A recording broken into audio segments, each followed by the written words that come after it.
ಕುಂಜತ್ತೂರಿನಿಂದ ಕರ್ನಾಟಕದ ಗಡಿ ಪ್ರದೇಶಗಳ ತನಕ ವಿವಿಧ ಭಾಗಗಳಿಗೆ ಸಂಪರ್ಕ ಕಲ್ಪಿಸಲು ಮಂಜೇಶ್ವರ ಶಾಸಕರಾಗಿದ್ದ ದಿವಂಗತ ಅಬ್ದುಲ್ ರಜಾಕ್ ಅವರ ಪ್ರಯತ್ನದಿಂದ ಸುಮಾರು 2.5 ಕೋಟಿ ರೂಪಾಯಿ ಮಂಜೂರುಗೊಂಡಿತ್ತು.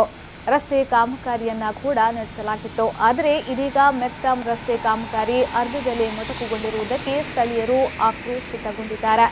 ಸಂಪೂರ್ಣವಾಗಿ ರಸ್ತೆಯನ್ನ ಕೆದರುವ ಕಾರಣ ಈ ಪ್ರದೇಶವು ಧೂಳಿನಿಂದ ಆವೃತವಾಗಿದೆ.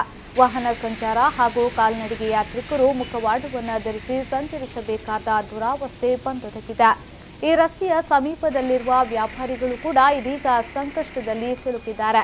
ಧೂಳು ಏಳುತ್ತಿರುವ ಹಿನ್ನೆಲೆಯಲ್ಲಿ ಅಂಗಡಿ ತೆರೆದು ವ್ಯಾಪಾರ ಮಾಡಲು ಕೂಡ ಕಷ್ಟವಾಗ್ತಿದೆ ಎಂದು ವ್ಯಾಪಾರಿಗಳು ತಮ್ಮ ಅಳಲನ್ನ ತೋಡಿಕೊಂಡರು.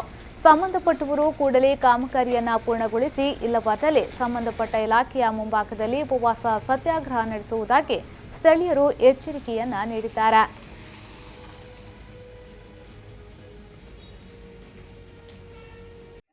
ഡാമാറില്ല എന്ന് പറയുന്നു.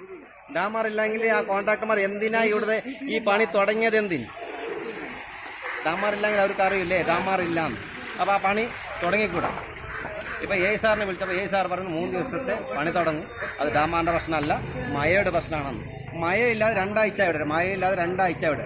അപ്പം ഇനി മഴ വരാനാ സാർ കാക്കുന്നു, അല്ല മഴയില്ലാതപ്പോൾ സാറിട്ടിട്ട് ഇതിൻ്റെ പണി തീർക്കാനാണ് നോക്കുന്നത്. ആയത്ര പെട്ടെന്ന് തീർക്കാനുള്ള എന്തെങ്കിലും വ്യവസ്ഥ സാറിനോടും പിന്നെ പഞ്ചായത്തുകാരോടും ഞാൻ വിനമ്രമായി അഭിനന്ദിക്കുന്നു. കുഞ്ചത്തൂർ മുതൽ കെടുമ്പാടി വരെയുള്ള റോഡിൻ്റെ വീതി കൂട്ടുന്നതിൻ്റെ ഭാഗമായി തുടങ്ങിവെച്ച ജോലി 1 മാസത്തോളമായി നിർത്തിവെച്ചിരിക്കുകയാണ്.